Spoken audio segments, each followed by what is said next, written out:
Good morning. Welcome to the Community Review on Hot 92.3. I'm Josefa Salinas, your host. Did you know that over 40 million Americans suffer with anxiety? I'll bet you the number's even bigger than that because there's a whole bunch of people that suffer from it and don't want to admit that they suffer with it. 200 million say they need help with stress. That's linked to 6 leading causes of death: heart disease, cancer, lung ailments, accidents, liver, suicide, and then some people just walking around with just plain old bad moods, if you ask me. There's a new way to look at all of this. Lucinda Bassett is here to talk with us about the solution. Conquer your fear and control your future. Good morning, Lucinda. Good morning. How are you? I am fabulous. How are you? I'm fabulous right along with you. Well, there you go. We're two fabulous ladies this morning. Aren't we lucky? We are. Hey, you know what? We woke up this morning. How much luckier could we get? That's right. You got that right. All right. This book is all about facing your fears and your anxiety. I used to have anxiety attacks. Wow. You're my kind of lady. They were crippling. I'm your kind of person. They were literally crippling. The first one I had, I thought I was having a heart attack, and I told my friends, take me to the hospital, I'm dying. Wow, you did take it that far, huh? Oh, yeah, I did. Oh, yeah. Yes, I did. And they shot me up with about 40 milligrams of Valium, and I was still, really amped, and they were like, oh, my gosh, it's anxiety. Right, right. Anxiety is it's emotional pain, and if you've had it to that degree, it is torturous. It really is. It really, really is, and I can tell. I've learned now to look at the little things that I know that are in front of it. I've learned to say, okay, when I start feeling like this, I know that if I don't get a grip on this, I'm going to be in a full-blown anxiety attack. Right. And, my first book was From Panic to Power, and that was all about anxiety and agoraphobia and panic disorder, and it became a bestseller. And then I wrote a book, Life Without Limits, which was about, what was interesting is when I went out to promote the book, From Panic to Power, so many people that were taking me around on the tour were just not happy and hadn't found themselves. So then I wrote this book, Life Without Limits, which was about defining what you want. Well, now we've had 3 years of going through really turbulent, tough times as a world, and so many people they're not panicking and they're not having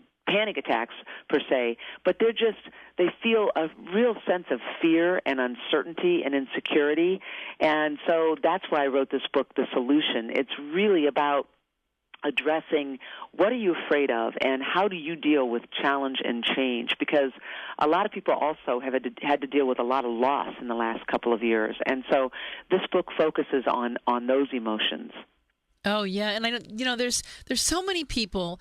And I'm not saying that, yes, it's not a lot of stress out there. I mean, I worry, every day, okay, I'm not working as much as I should be working, so I'm making less money. It's harder and harder to pay the bills. So, I mean, I found myself into this little chase, I felt like a dog chasing its tail, where I was just becoming really overwhelmed with the things that were going wrong. And I had to say, okay, I've got to shift my focus and focus on the things that are going right. And, you do, but you even got to take it further. Okay. In the book, I take you through this process where I take you to your worst fear. So let's say it's the bag lady syndrome. I'm going to lose my job. I'm going to be homeless. And I take you to that fear and show you how you work yourself out of it, so that you realize that no matter what you're going through or what you're dealing with, you can rise beyond it and come back stronger for it. So it's not just, I need to be grateful for what I have, but okay, so what if the worst possible thing happened? And the reason I do that is because, and you got to know before you even go there, what is your big fear? What are you afraid of? And where does that fear fester from? Let's talk about money, because that seems to be everybody's biggest worry right now. It is. And, the top 5 fears right now are fear of financial loss or devastation, fear of change, fear of failure, and fear of losing control, and believe it or not, fear of being alone. But money is just a huge fear for everyone. And in the book, there's a whole chapter on, first of all, okay, do you know what you're afraid of and what your financial position is? In other words, and it goes back to your core story, how were you brought up? What were your ideas and opinions about money? What was the definition of security in your family? Were you taught financial responsibility? I mean, my 2 biggest fears, one is financial destitution and the other is fear of being alone. And when I take a look at my core story, we were very, very poor, and I was left alone a lot as a child. So of course I have those 2 fears, And so once you understand where your fear of financial destitution comes from, and then you understand, are you good with money, are you not good with money? But then you also have to know, what does financial security mean to you? How much money do you need to have, or what do you need to be able to do financially to feel safe? Because we all right now, we want to just feel safe. And is it possible to feel safe when the world around us is so full of turmoil? Wow. It's so true. So let's give people a little bit of help this morning. Give me 2 things that people can do if they're really overwhelmed with the fear of losing everything, or they can't find a job and they don't have enough money. A couple of things that we can do today to help turn our life around. Well, the first thing you can do today, and I know this is going to sound really trite, but go out and buy this book, because I wish you could do it in 2 simple things, and you can't. And that's right. The whole problem. It's like, it is a process. It's like learning to speak French or play the piano. You can't sit down and do that in 2 steps. However, that said, one thing I can tell you right now you need to do is really go from being a reactive victim to being a proactive power thinker. And that's a skill that you learn in the book. So I want you to stop right now coming up with all the excuses for why you're financially struggling and why you're not going to make it, why you can't get a different job, why you're financially insecure, and think about, well, okay, there's this thing in the program we call worry reversal, where instead of sitting around making yourself sick about all the what ifing, okay, what if I lose my job? What if I don't have a bank account? What if I end up going bankrupt? Again, it's like, instead of doing that, you need to sit down and be proactive and say, what can I do to make sure my job is secure? How should I sit down and write a resume? Do I need to talk to my boss? Do I need to make a few phone calls? Do I need to go on Craigslist? And I need to sit down and look at my financial situation and how can I be more responsible with money? And how could I make myself feel more financially safe? And so there are all these things you can do, and the difference there is that's a proactive way of thinking versus the reactive way of thinking, which is, what if I go bankrupt? What if I lose my job? What if I can't pay my bills? That does nothing except make you sick. Proactive is, what can I do to problem solve? The average person spends 20 hours a week worrying, okay? And I list 13 different categories and types of worriers in my book. And it's really important that you understand what type of worrier you are. And then it's also important that you understand that worry is a skill that can be turned around and transformed into productive, positive planning for your future. And it's the same skill. It's creativity. It's intellectualizing. It's futuristic thinking. But instead of using those skills to make yourself sick, you're going to sit down and create a plan of action.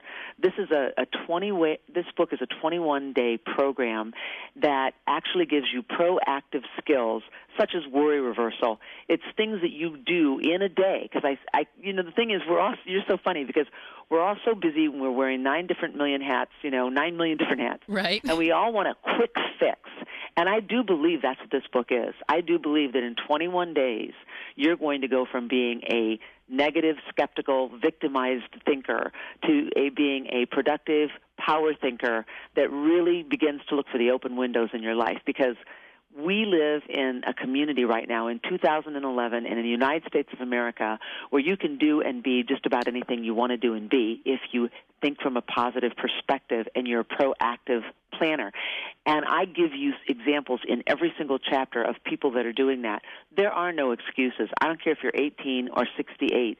Life's full of opportunities right now. But you have to know how to think from a proactive position, and that's what the book teaches you. Now, in your book, you say that the average person has about 250 negative thoughts every day without even realizing it. Right. Give me some examples of negative thoughts that you may have that you don't even realize are a negative thought. Oh, I'm tired. I don't want to go work. I hate my job. I feel fat. My hair looks bad. It's raining. There's 5.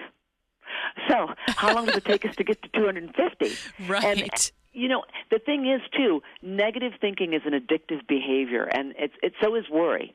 And in the book, what I love about this book is it's like when you first start an exercise program and you start to work out and you go, it's so painful and I hate it and I can't do it. When you first read the book, it's kind of like, wow, this is painful. I can't read it. It just gives you this litany of lists. Are you a worrier? Are you a negative thinker? Are you dependent on someone? Are you addicted to someone? Are you addicted? And you go, yes, this is me. This is me. But not only do you relate to all the things that you are that are negative, then it shows you how to fix it and how to transform it and how to turn it around so that, there's a whole chapter, for example, on healthy detachment, because this, in the past 3 years, has been all about detaching, and not at our choosing. Some of us have had to let go of our wonderful homes, or our 401ks have fallen, or we've let go of our financial security. Maybe you've had to let go of your partner or your job, and it's so tough. And so there's this whole chapter on healthy detachment and the power that comes with letting go. And when you really allow yourself to let go, I promise you something new will come into your life. So that chapter is just so powerful. But there are so many things in this book. It's like the whole last chapter is about everyone, I believe, has a ministry or a mission in life. And maybe it's just a simple mission to be the best mother you can be, or to be a really good boss, or, to do your job well. But when you go into this book, you end up going, wow, I went through this challenge, this change, and this loss in the past 2 years for a reason, and I'm going to start looking for the reason and figure out what I'm supposed to do with it. Yeah, because everything, and I know people think, oh, that's so cliche, but everything happens for a reason. The biggest mistake, I think, is when people don't look at it, and they just let it happen and go. We're not supposed to look at it. We're supposed to medicate or drink alcohol or go to therapy and run, and then get over it and move on and not think about it again. But I'm working with this amazing guy right now who's a Cherokee Indian, and Native American Indians believe that when you go through something horrific, it is brought to you as a life lesson, and it's probably addressing on some level one of your biggest fears. And so it's not that we're supposed to run from it and then get through it and never think about it again. In fact, you'll probably think about it forever. And I can give the example of 3 years ago, I lost my husband, my life partner, my business partner, and then I lost my brother and my mother all in the same year and a half. And it was terrible, terrible loss for me.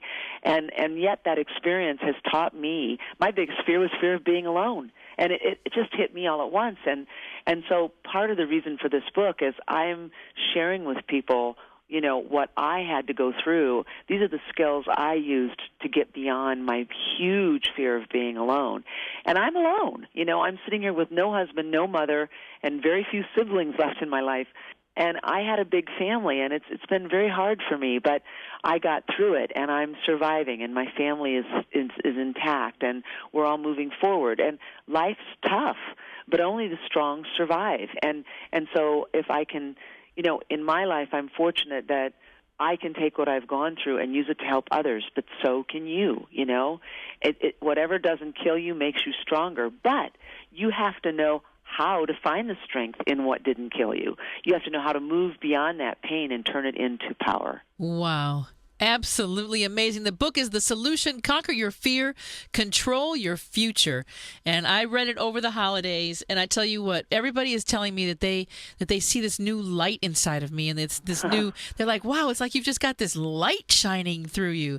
And, I can hear it. I hear, it's so funny because I had one copy of the book sitting in my home over the holidays, and people were coming and going, and people would pick it up and read it, and they'd get through chapter 2 or 3, and then they'd start carrying it out the door. And I'm like, wait, that's my only copy. I'm like, right? I can't put it down. I want to read the rest. And I said, well, I have to send you one because that's the only one I have. So I feel very, very blessed to be able to put this out there at a time when so many people are looking for some kind of hope and some kind of empowerment. And I really think the book has the potential to give you that. It sure does, because what it really helps you realize is that you are in control of so much of what you think you're not in control of. Right. You really, really are. And once you realize that, and you realize that you can make that conscious decision, okay, I need to lose some weight, well, then get up and work out. And well, the thing that you are in control of, it's you can't control the world. You can't control the economy. You can't control the housing market. In fact, you can't control your children. You can't control your husband or your mother-in-law. But you can control how you are affected by all of that. You can control what you're going to do when we hang up, and if you're going to get out there and enjoy your moment and be less affected and more effective in dealing with life. And that is real security, the kind that no one can take away from you. And no matter what happens to you in life, you can handle it because you can control your emotions. But so many people don't know how, and that's what the book teaches you. Well, I can't thank you enough, and I'm just asking you, please come back and talk with us again throughout the year, because my whole theme for this year is 2011 is the year of change.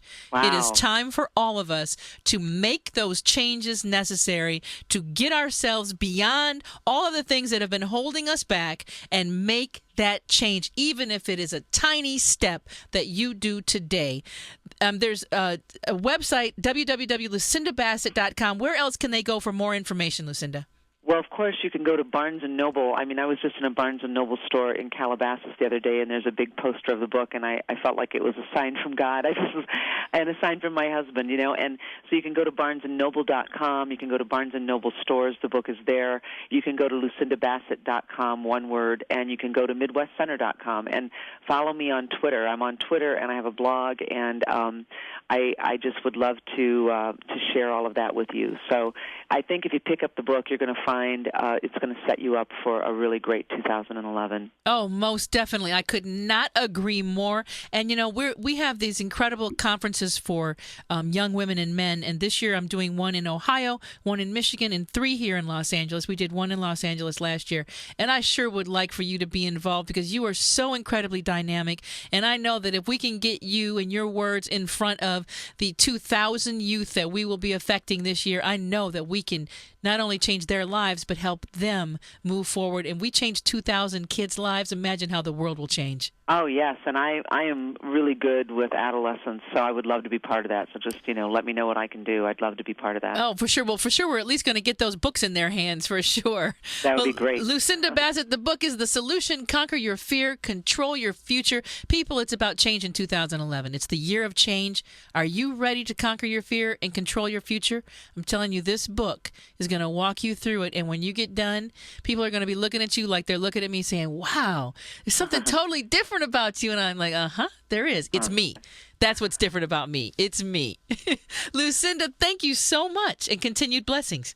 You too, and thanks for having me on. I enjoyed it. We can't wait to have you back. All right. Take care. I'm telling you, that book was amazing, and I couldn't put it down once I started reading it. Well, coming up next, Gilbert Esquivel is having an event.